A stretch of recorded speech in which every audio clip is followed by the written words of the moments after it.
Ranjan Bhattacharya. Honorable Vikas Ranjan Bhattacharya. নমস্কার chairman sir, deputy chairman sir. যে ভাষা ভারতবর্ষকে বন্দে মাতরম দিয়েছে, যে ভাষা ভারতবর্ষকে জনগণ মন অধিনায়ক দিয়েছে, সেই ভাষার ইন্টারপ্রেটারের জন্য ওয়েট করতে হচ্ছে আমাদের। এটা একটা খুব দুঃখজনক পরিস্থিতি। যতই আমরা চেষ্টা করি না কেন হিন্দিকে নিয়ে বাড়াবাড়ি করার, হিন্দি কখনো বাংলা ভাষার স্তরে উঠতে পারবে না। বাংলা ভাষা নোবেল এনেছে। আজকে ভারতবর্ষের বুকে যে সরকার প্রতিষ্ঠিত হয়েছে, মাননীয় রাষ্ট্রপ্রধান, চেয়ারম্যান এসে গেছে, মাননীয় রাষ্ট্রপ্রধান যে বক্তব্য রেখেছেন, স্যার এই বক্তব্যটা রাষ্ট্রপ্রধানের হৃদয় থেকে আসেনি। তাকে তোতা পাখির মতো শেখানো হয়েছে। তিনি খাঁচাবন্দি, চাইছিলাম খাঁচাবন্দি তোতা পাখি আপনারা জানেন, তারা যা বলে, যা শেখানো হয়, খুকু তুমি ঘুম থেকে উঠেছো, তোতা পাখি বলে খুকু তুমি ঘুম থেকে উঠেছো। আমাদের ভারতবর্ষের রাষ্ট্রপ্রধান, তার বক্তব্যে তিনি প্রমাণ করেছেন তিনি রাষ্ট্রের প্রধান নন, তিনি একটা সরকারের প্রধান। মাননীয় চেয়ারম্যান, আপনি আইন বিশেষজ্ঞ, আপনার কাছে আমার ব্যাখ্যা করতে হবে না। রাষ্ট্র এবং সরকার দুটো এক জিনিস নয়। রাষ্ট্র যদি রাষ্ট্রপ্রধানের কথা বলতেন তাহলে সামগ্রিক রাষ্ট্রের কথা আসতো। আমার ভারতবর্ষের রাষ্ট্রের মূল উপজীব্য কি এখন? তা হচ্ছে ভারতবর্ষের সাধারণ মানুষ, যারা দৈনন্দিন জীবন জীবিকার জন্য লড়াই করছেন। বাজারে জিনিসপত্রের দাম, নিশ্চয়ই আমার চেয়ারম্যান বাজারে যান না, তিনি বুঝতে পারবেন না, কিন্তু যারা বাজারে যান তারা বুঝতে পারেন যে সাধারণ দরিদ্র মানুষ আজকে প্রায় না খেয়ে থাকার অবস্থায় আছে। ভারতবর্ষের শিক্ষার অবস্থা কি? বহু লোক আলোচনা করেছেন। আজকে পরিকল্পিত উপায়ে ভারতবর্ষের শিক্ষা ব্যবস্থাকে ভেঙে চুরে প্রাইভেটাইজ করার পরিকল্পনা হচ্ছে। প্রান্তিক স্তরের মানুষেরা লেখাপড়া শিখতে পারবেন না, প্রান্তিক স্তরের ছেলেমেয়েরা উচ্চ পর্যায়ে যেতে পারবেন না। এখন 65 লক্ষ টাকা দিলে গুজরাটের এক কেন্দ্র থেকে নিট পরীক্ষায় সফলকাম হওয়া যায়।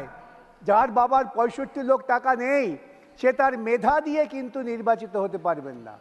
এবং দুর্ভাগ্য আমার, আমি পশ্চিমবঙ্গ থেকে বলছি যে এই রোগ পশ্চিমবঙ্গ ঢুকে পড়েছে। সেখানেও শিক্ষা ব্যবস্থাকে ক্রমশ মার্জিনাল সেকশনের লোকজনের থেকে দূরে নিয়ে যাওয়া হচ্ছে।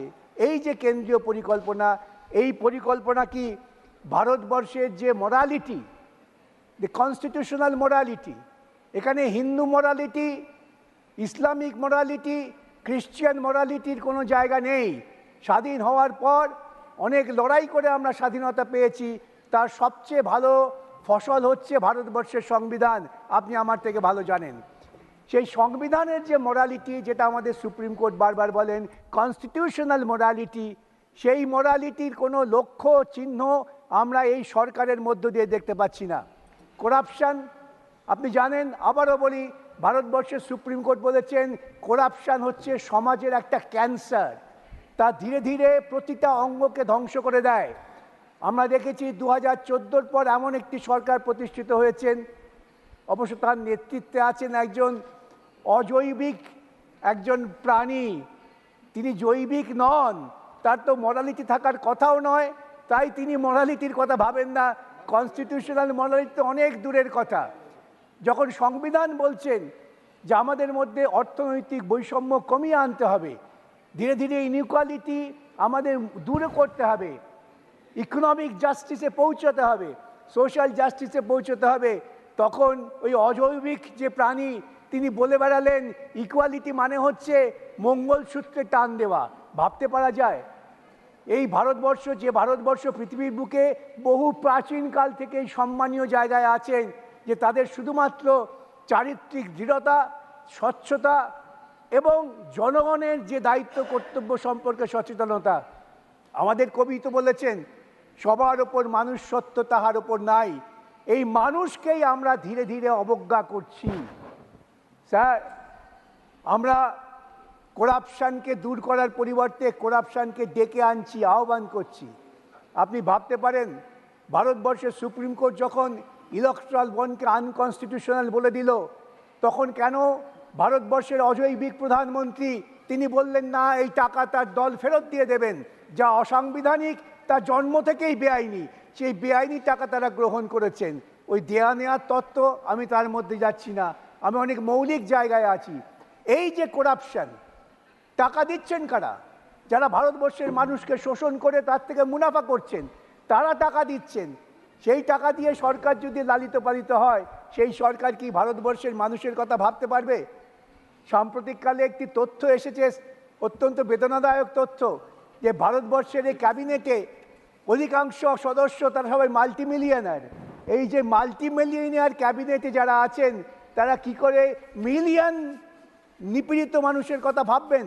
তারা ভাবতে পারেন না। অতএব ভারতবর্ষের সংবিধানের যে ঈপ্সিত লক্ষ্য, সেই লক্ষ্যের দিকে এদের পক্ষে এগিয়ে যাওয়া সম্ভব না। আজকে আমরা দাবি করছি যে এডুকেশন নিড স্কিম তো হঠাৎ এবছর হয়নি, ধারাবাহিকভাবে হচ্ছে। কি ব্যবস্থা নেওয়া হয়েছিল? কে দায়িত্ব নিয়েছে যে আমি আমার শিক্ষাকে সুধার করব, আমার শিক্ষাকে আমি মানুষের কাছে পৌঁছে দেব, দুর্নীতি থাকবে না, শিক্ষায় টাকা থাকবে না? আমরা বলছি গুজরাট মডেল স্টেট, খবর আসছে এখন সমস্ত দুর্নীতির কেন্দ্রবিন্দু হয়ে দাঁড়িয়েছে গুজরাট।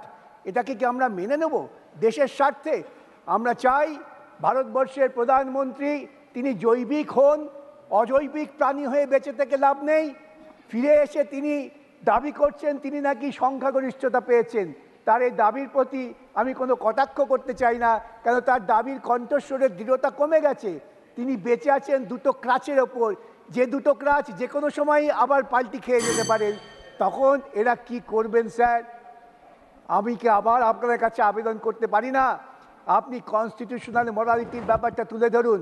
আমার শেষ আবেদন আপনার কাছে স্যার, আমরা যে কথা বলছি, যদি আপনার মনে হয় কোনো কথা, কোনো শব্দ গ্রহণযোগ্য নয়, আপনি সেটা বাদ দিতে পারেন, কিন্তু নথিতে রাখবেন আমরা কি বলেছি এবং আপনি কি বাদ দিয়েছেন, যাতে পরবর্তী প্রজন্ম যারা গবেষণা করবে তারা জানতে পারেন যে রাজ্যসভার সদস্যরা কি বলেছেন এবং সেই কথাটা বাদ দেওয়া হয়েছে তা কতটা যুক্তিসঙ্গত ঐতিহাসিকভাবে, সেটাও নির্ণয় হওয়া দরকার।